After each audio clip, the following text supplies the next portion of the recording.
पटकन तुम्ही समीरमध्ये आज आपण आलो होतो अंगणेवाडीमध्ये. यात्रेबद्दल त्यांनी माहिती दिलेली आहे. ती काय माहिती दिली आहे ती आता आपण सविस्तर पाहणार आहोत. अर्धा ते पाऊण तासात प्रत्येक भाविकाला मिळेल याप्रमाणे या ठिकाणी आम्ही उपाययोजना किंवा नियोजन तशा पद्धतीत केलेलं आहे. 3-3:30 ला चालूच होणार. टायमिंग मध्ये आमचं दर्शन सुरू होईल. तीन असं आम्ही स्पेसिफिक टाइम नाही सांगू शकतो. 3 वाजता सुरू होईल ते दर्शन. त्यानंतर ते दर्शन बरोबर रात्री 9 वाजेपर्यंत आम्ही ते सुरू ठेवणार. 9 वाजता ते आम्ही दर्शन बंद करणार आहे. ते 9 वाजल्यापासून ते साधारण 12:30 ते 1 वाजेपर्यंत हे आमचे महाप्रसादाचे देवीला नैवेद्य दाखवण्याचे जे धार्मिक विधी आहेत ते साधारण ह्या वेळेमध्ये चालणार आहेत. त्यानंतरच 1च्या नंतरच लोकांनी परत भाविकांनी त्या दर्शनासाठी रांगेत उभं राहावं. आज आपण या ठिकाणी श्रीदेवी भराडी मातेचा वार्षिकोत्सव प्रतिवर्षाप्रमाणे याही वर्षी 9 फेब्रुवारी या सोमवार या ठिकाणी मोठ्या उत्साहात साजरा होणार आहे. अंगणवाडी विकास मंडळाचे अध्यक्ष सतीश उर्फ छोटू आंगणे, त्याचप्रमाणे सरचिटणीस सेक्रेटरी अर्जुन सोम आंगणे उर्फ काका, मंडळाचे कार्याध्यक्ष सीताराम शांताराम आंगणे उर्फ बाबा बाळा आंगणे सर्व उपस्थित आहेत. तुम्हा सर्व पत्रकार बंधूंचं या ठिकाणी आम्ही अंगणवाडी विकास मंडळ अंगणवाडी ग्रामस्थांच्या वतीने हार्दिक स्वागत करतो. दरवर्षीप्रमाणे याही वर्षी उत्सव मोठ्या उत्साहात साजरा होणार आणि येणाऱ्या भाविकांची संख्या लक्षात घेऊन प्रतिवर्षाप्रमाणे याही वर्षी अंगणे कुटुंबीय आणि अंगणवाडी ग्रामस्थांनी मिळून हे नियोजन केलेले आहे. गेल्या वर्षी जे भाविक आले होते त्यांचे जे काही विचार होते किंवा त्यांचे जे खंत जाणवली किंवा दर्शनाला होणारी विलंबन ज्या त्रुटी होत्या त्यावर्षी यावर्षी आम्ही पूर्णपणे त्याचा विचार करून नियोजन केलेलं आहे. गेल्या वर्षी आता नुकतंच महानगरपालिकेचे मुंबई महानगरपालिका डोंबिवली कल्याण डोंबिवली महानगरपालिका यांचं इलेक्शन झालेलं आहे. नगरसेवक सगळे निवडून आलेले आहेत. त्यांचा पण विचार आम्ही यावर्षी केलेला आहे. कारण यावर्षी बरेचसे नगरसेवक आई भराडी मातेच्या दर्शनासाठी अंगणवाडी दाखल होणार आहेत. त्याचप्रमाणे आता होऊ घातलेली जिल्हा परिषदची निवडणूक, पंचायत समिती निवडणूक याचा सुद्धा विचार केलेला आहे आम्ही. आणि त्याप्रमाणे संध्याकाळच्या ओघात जी काही गर्दी होणार आहे, स्थानिक पंचायत समिती सदस्य, जिल्हा परिषद सदस्य यांची जी काही गर्दी होणार आहे याचा सुद्धा आम्ही विचार करून त्या पद्धतीने नियोजन केलेलं आहे. दर्शन रांगा यावर्षी आम्ही 9 रांगा उपलब्ध केलेल्या आहेत.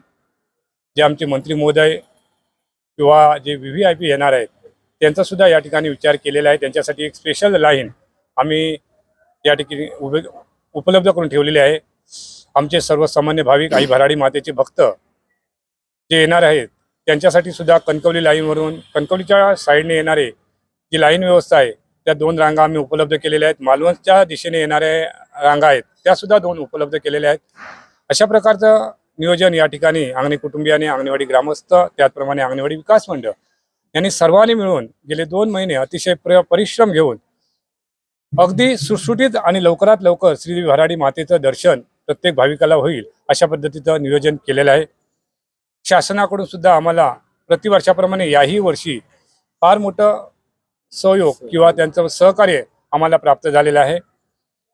पालकमंत्री महोदयांनी जिल्हा परिषद ओरस या ठिकाणी संपूर्ण या नियोजनाबाबत बैठक घेतली. ज्या अधिकाऱ्यांना जी कामं आहेत त्या अधिकाऱ्यांना आपली जबाबदारी व्यवस्थितपणे पार पाडण्यासाठी सूचना केली आणि त्याप्रमाणे अधिकाऱ्यांनी सुद्धा आपल्या सूचना मंत्री महोदयांच्या सूचना विचारात घेऊन त्यांचं पूर्णपणे या ठिकाणी पालन केलेलं आहे. कलेक्टर मॅडमनी यांनी सुद्धा या ठिकाणी मीटिंग घेतली. जिल्हा परिषद अधिकारी शिवसाहेब, त्याचप्रमाणे SP साहेब सर्वांनी या ठिकाणी येऊन आपल्या नियोजनाबाबत बैठकी घेतल्या. ज्या उपाययोजना या ठिकाणी राबवायच्या आहेत, ज्या सोयी या ठिकाणी आपल्याला हव्या आहेत त्याची पूर्णपणे विचार करून किंवा त्याचं नियोजन पूर्णपणे या ठिकाणी केलेलं आहे. पाणीपुरवठा विभागाचे, ग्रामीण पाणीपुरवठा विभागाच्या मार्फत सुद्धा अतिशय चांगल्या प्रकारे आम्हाला योगदान प्राप्त झालेले आहेत. या जत्रेसाठी 9 टँकर यावर्षी उपलब्ध झालेले आहेत आणि करून दिलेले आहेत. त्याप्रमाणे सर्व दुकानदार बांधवांना, येणाऱ्या भाविकांना आणि अंगणे कुटुंबियांना सुद्धा त्याचं पाणी वाटप अगदी व्यवस्थितपणे पार पाडणार आहे. ग्रामपंचायती सुद्धा त्याप्रमाणे नियोजन केलेलं आहे. विद्युत महामंडळाचे अधिकारी आहेत, त्यांच्याकडे आमची मागणी होती, आम्हाला एक 8 ते 10 पोल पाहिजे होते, त्याचं सुद्धा या ठिकाणी नियोजन झालेलं आहे. स्ट्रीट लाईटसाठी पोल पाहिजे होते, त्याचं सुद्धा नियोजन झालेलं आहे. एस टी महामंडळाचे अधिकारी आहेत, कर्मचारी आहेत, त्यांच्याशी सुद्धा आमची बोलणी झाली. त्यांनी सुद्धा आपली बस व्यवस्था अतिशय चांगल्या प्रकारे होईल अशा प्रकारचं नियोजन या ठिकाणी केलेलं आहे. ग्रामस्थांच्या वतीने जी पार्किंगची व्यवस्था असते ते पार्किंग सुद्धा आम्ही 2 संस्थांना विभागून दिलेलं आहे. मालवणच्या साईडचं एक पार्किंग आहे ते एका संस्थेला दिलेलं आहे आणि कणकवली साईडचं पार्किंग आहे ते दुसऱ्या एका संस्थेला दिलं आहे. त्याचं सुद्धा व्यवस्थितपणे नियोजन केलेलं आहे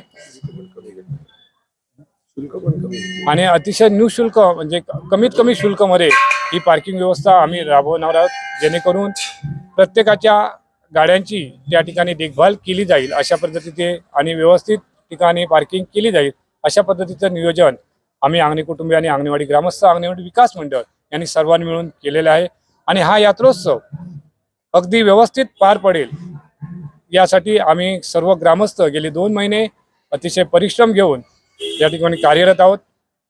दुकानदार बांधवांचे जे विषय होते, आम्हाला मंत्री मोर्यांकडून म्हणा किंवा अधिकाऱ्यांकडून सूचना होत्या, त्याप्रमाणे आम्ही दुकान व्यवसायाची बैठका या ठिकाणी केलेल्या आहेत. कारण हा यात्रोत्सव हा स्थानिक दुकानदार किंवा सिंधुदुर्ग जिल्ह्यातील किंवा सिंधुदुर्ग जिल्ह्याच्या बाहेरून सुद्धा या यात्रेवर बऱ्याच जणांचं एक वर्षाचं आर्थिक गणित मांडलं जातं आणि त्या हिशोबाने या ठिकाणी दुकानदार येत असतात, बांधव येत असतात. त्यांचंही कुठे नुकसान होणार नाही याची सुद्धा आम्ही दक्षता घेऊन ते सुद्धा प्रतिवर्षाप्रमाणे याही वर्षी त्यांना आपल्या ह्या रोजगार मोठ्या प्रमाणात उपलब्ध होईल या ठिकाणी आम्ही त्यांची सुद्धा दखल घेतलेली आहे.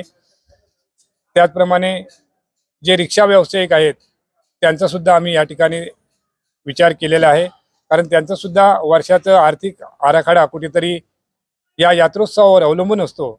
त्याचं सुद्धा आम्ही आमचे जे पोलीस अधिकारी आहेत किंवा RTOचे जे अधिकारी आहेत त्यांच्याशी संमत करून त्यांना सुद्धा रिक्षा बांधवांना सुद्धा एक व्यवस्थित पार्किंगची व्यवस्था या ठिकाणी केलेली आहे, जेणेकरून त्यांचं सुद्धा वर्षाचा जो आराखडा आहे, आर्थिक आराखडा आहे, तो व्यवस्थित प्रतिवर्षाप्रमाणे याही वर्षी चालेल याप्रमाणे या यात्रोत्सवाचं आम्ही अंगणे कुटुंबियाने नियोजन केलेलं आहे.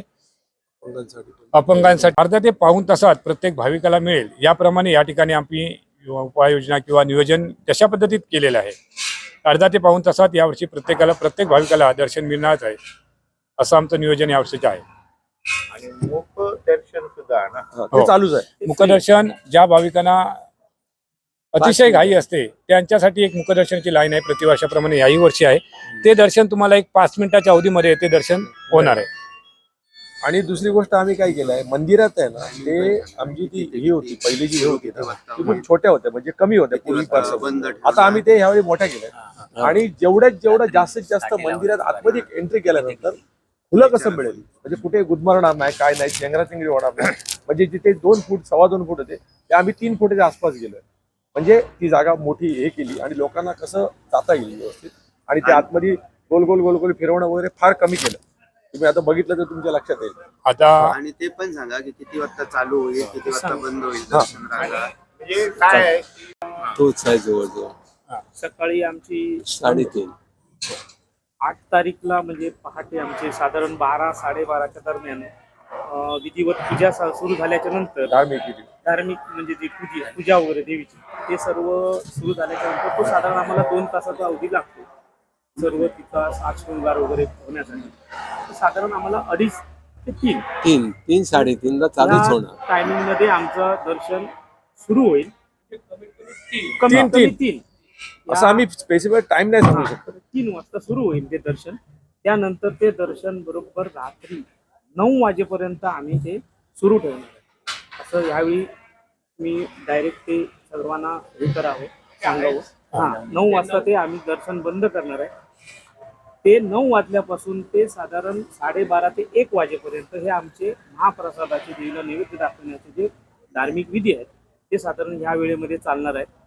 त्यानंतरच 1च्या नंतरच लोकांनी परत भाविकांनी त्या दर्शनासाठी रांगेत उभं राहावं. अन्यथा काय होतं जर समजा आम्ही 9 वाजता बंद केलं, 9च्या नंतर 9 वाजता ते उभे राहिले तर तेवढे 4 तास परत त्यांना त्या रांगेमध्ये उभं राहावं लागतं आणि मग तो थोडासा त्यांचा गोंधळ होतो. ते अगोदरच आज ह्या वर्षी आम्ही डिक्लेअर करतो आहोत की 9 वाजेपर्यंतच दर्शन सुरू होणार. जे 8 तारीखला पहाटे म्हणजे जे 3 वाजताचे दर्शन सुरू होणार आहे म्हणजेच 9ला, ते रात्री 9 वाजेपर्यंत सुरू राहणार आणि त्यानंतर 12:30 ते 1 वाजेपर्यंत आपण एकचा टायमिंग धरू. 1 वाजेपर्यंत ते धार्मिक विधीसाठी बंद राहील पूर्वरच चालू आहे. आणि 1च्या नंतर ते पूर्ववत चालू राहील. ते दुसऱ्या दिवशी संध्याकाळी 7 वाजेपर्यंत असेल म्हणजे 10 तारीखला संध्याकाळी 7 पर्यंत. त्यानंतर मग विसर्जन. हा तुम्ही टायमिंग सर्वांना हे करा. अंगणे कुटुंबियांतर्फे आम्ही हा जाहीर करतो.